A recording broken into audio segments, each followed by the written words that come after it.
Bueno, pues una vez más tenemos la fortuna de conversar con el comisario de la exposición Cézanne, Guillermo Solana. Buenos días, Guillermo, ¿qué tal? Buenos días, Alberto, ¿cómo estás? Nos acompaña también James Dyson en esta ocasión para hacer un breve recorrido por la exposición mientras prácticamente termina de montarse. ¿Qué tal, James? Muy bien. Bueno, pues adelante, Guillermo, tenemos unos 10 minutos para que nos muestres lo esencial de esta exposición. ¿Por qué Cézanne aquí y ahora? Bueno, hacía 30 años que Cézanne no se hacía en España, no se le dedicaba una gran exposición desde 1984 y hemos escogido volver a Cézanne no con una retrospectiva convencional, sino con una exposición centrada en unos temas específicos que fundamentalmente se refieren a la relación entre el paisaje y la naturaleza muerta, que reflejan a su vez también la relación entre el exterior, el aire libre, el trabajo al aire libre, y el interior, el estudio, el trabajo del artista en su taller. Desde luego el impresionismo fue un movimiento de pintura al aire libre y Cézanne quizás uno de los que lo llevó más lejos, ¿no es así? Exactamente, fue hasta el final, hasta sus últimos días, porque como tú me decías antes, casi murió. Sus últimos días comenzaron cuando el pobre cayó desmayado, estando pintando al aire libre, le tuvieron que transportar a su casa. Fue un hombre que hasta la vejez recorrió los caminos de Provenza arriba y abajo, escalaba la Santa Victoria, la gran montaña de Provenza. En esta sala nos encontramos ya con una de las obras maestras de Cézanne, que es este paisaje de su tierra, Provenza. Es un camino, pero el camino está tomado así un poco tangencialmente, lo digo porque está en una sección de caminos, pero lo esencial es esa especie de muralla rocosa que él hace, que anticipa el cubismo directamente, la volumetría de esas rocas facetadas como talladas, ¿no?, por el pintor, anticipan lo que será la construcción del cuadro cubista unos años más tarde.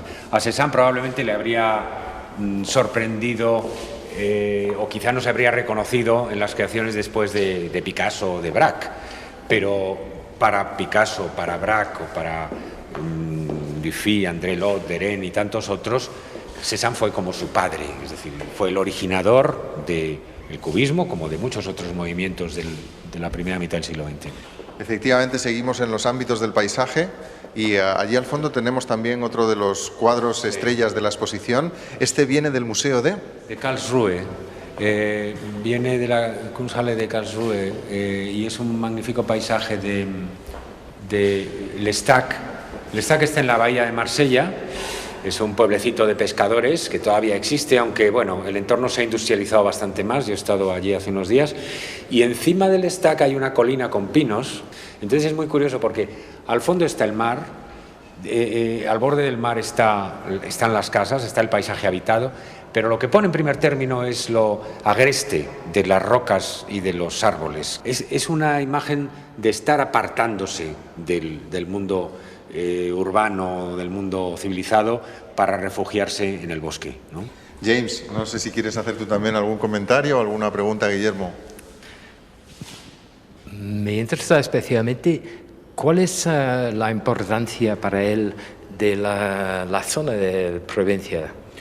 Bueno, Provenza tiene, con respecto a París y con respecto al resto de Francia, es una tradición distinta, una lengua distinta, unas tradiciones culinarias distintas. Y Cézanne es un defensor, un archidefensor de eso, un regionalista.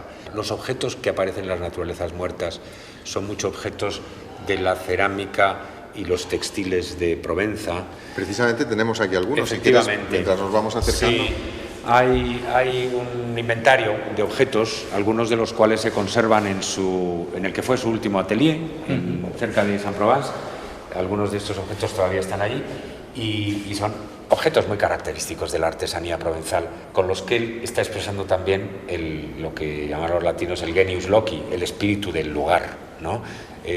Buena parte de la pintura de Cézanne está muy pegada a eso, al terreno, a la sensación de cómo es vivir en esta tierra, sentirse arraigado ahí. Los bodegones son una de las obras más populares y más características de Cézanne Y en esta sala creo que tenemos una serie Sí. de 4 de ellos, uno de ellos sin terminar, Sí. que merecen segura algún comentario, ¿no? Sí, yo estoy especialmente contento de haber conseguido reunir 4 piezas de esta serie. No son cuadros muy grandes, muy aparatosos, pero es maravilloso tenerlos los 4 juntos. Están centrados en un modestísimo objeto, que es un pequeño cántaro, que es un cántaro gris, que no tiene ni ornamentación, que lo único que tiene es esa forma redonda, que es como un vientre, es muy materno, y alrededor de él mueve las cosas, acerca las manzanas, las aleja, te crea un close-up o te crea un espacio en perspectiva, lo hace horizontal. Bueno, es un mundo en torno a un objeto pues de lo más elemental, de lo más sencillo.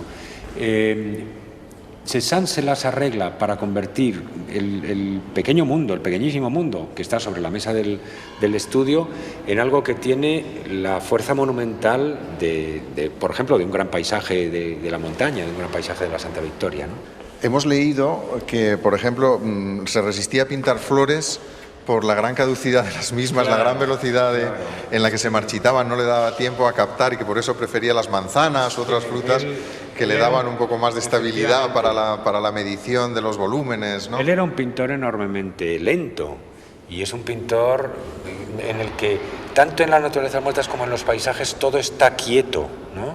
Incluso en los retratos.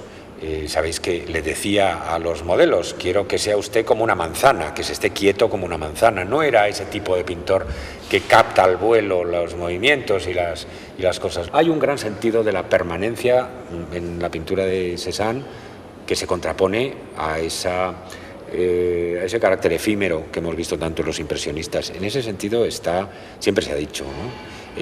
En las antípodas de Monet o de Renoir o de Sisley, que buscaban el abrazar el momento fugitivo. Cézanne es un hombre que pinta como la eternidad para la eternidad, ¿no? Aquí tenemos acuarelas, que es una parte de la producción de Cézanne, quizás no tan popular, pero en la que él se mostraba con una libertad y con una desenvoltura que da unos resultados quizás mucho más luminosos o mucho más alegres en general que la pintura al óleo, ¿no? Así es. El otro día, visitando la exposición con Francisco Calvo Serrayer, con el crítico, observaba algo que es muy cierto, que a Cézanne le impone el óleo sobre lienzo mucho y a veces está como peleando ahí con la tela y sintiéndose forzado. Y en las acuarelas está más relajado. Le impone menos, no lo va a exponer, no piensa en exponerlo. Son creaciones pintadas para sí mismo y tiene una soltura mayor. Parece que se plantea menos problemas, menos solemnemente. Entonces, al final, las acuarelas transmiten es un Cézanne completamente distinto. Y produjo muchas acuarelas. Lo que pasa es que son objetos muy frágiles, no es fácil conseguir muchas de ellas. Aquí creo que al final hemos traído como 9. No es fácil reunir un conjunto de acuarelas de Cézanne.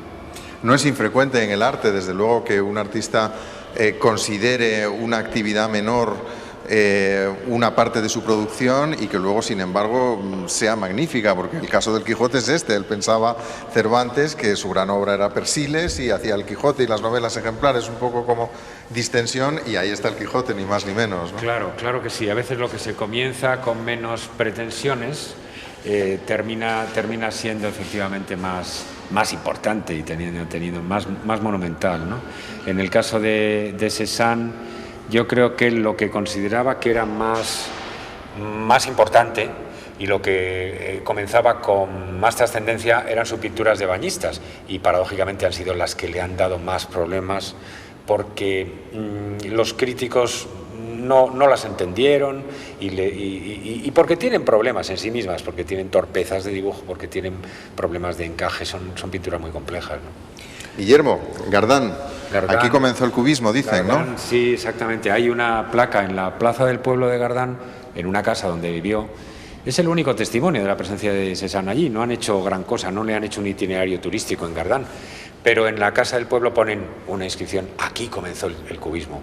Y así lo declaraban los cubistas. Los cubistas decían que en las pinturas que pintó en 1885-86 Cézanne en este pueblecito, que es un pueblo sobre una colina, pues nacieron muchos de los procedimientos del cubismo, el facetado, la planitud del lienzo también, la geometrización de los objetos, la concentración de la densidad de la composición en el centro, dejando las esquinas a veces menos elaboradas, toda una serie de recursos que luego Derain, Picasso, Braque, pues lo trasladaron a muchos otros sitios. James, nos acercamos al final del recorrido. ¿Alguna pregunta en el tintero? Pues una cosa que se señala en esa exposición, que es interesante para mí, es el traslado del estudio, de su trabajo en estudio con las mesas de objetos, al paisaje. ¿Nos puede explicar la conexión? Sí, hay, yo creo, una dialéctica peculiar en Cézanne, por la cual él introduce en las naturalezas muertas que pinta en el estudio vestigios, recuerdos, reminiscencias de los paisajes. Entonces dispone, por ejemplo, un mantel como si fuera un terreno montañoso, a veces con la forma de la montaña Santa Victoria. Bueno, pues complementariamente, en los paisajes, cuando él pinta un paisaje, lleva algo del sentimiento de un espacio cerrado y de un espacio de objetos, lo traslada al exterior. O sea, como si él pintara un poco las naturalezas muertas como paisajes y los paisajes como naturalezas muertas, y invirtiera ahí los términos, ¿no? Al final del recorrido nos despide un Cézanne en los últimos años de su vida, socarrón. ¿Cómo era Paul Cézanne? Fue un bohemio provocador al principio, un poco grosero, un poco maleducado. Con el tiempo se volvería cada vez más recluido, más huidizo, más fóbico, más raro, más neurótico. Pero tenía momentos como en esta foto, muy entrañables, muy simpáticos. Cuando le iban a ver en sus últimos años ya era conocido, y le iban a ver, y peregrinaban a Aix-en-Provence algunos dealers, críticos, artistas, jóvenes artistas. Esta gran exposición en el Museo Thyssen es verdaderamente un triunfo más del gran Paul Cézanne, rechazado por la academia y por los salones en su juventud y en su primera madurez, y que finalmente se revela como uno de los indispensables de la historia de la pintura. Lo expresa, eso puede sonar atópico, pero casi en ningún caso es tan verdad como en este, porque él fue, con los impresionistas, el último de la fila. La crítica siempre le consideró, en los años 60, 70, el más torpe, el más excéntrico, el más raro de todos, y aquel, como dice la escritura siempre, ¿no?, la piedra rechazada por los arquitectos vendría a ser la piedra angular. Después se convertiría, a partir de los años 90, de 1895, a partir de entonces, en el artista más imprescindible del nuevo paradigma de la modernidad en el siglo XX.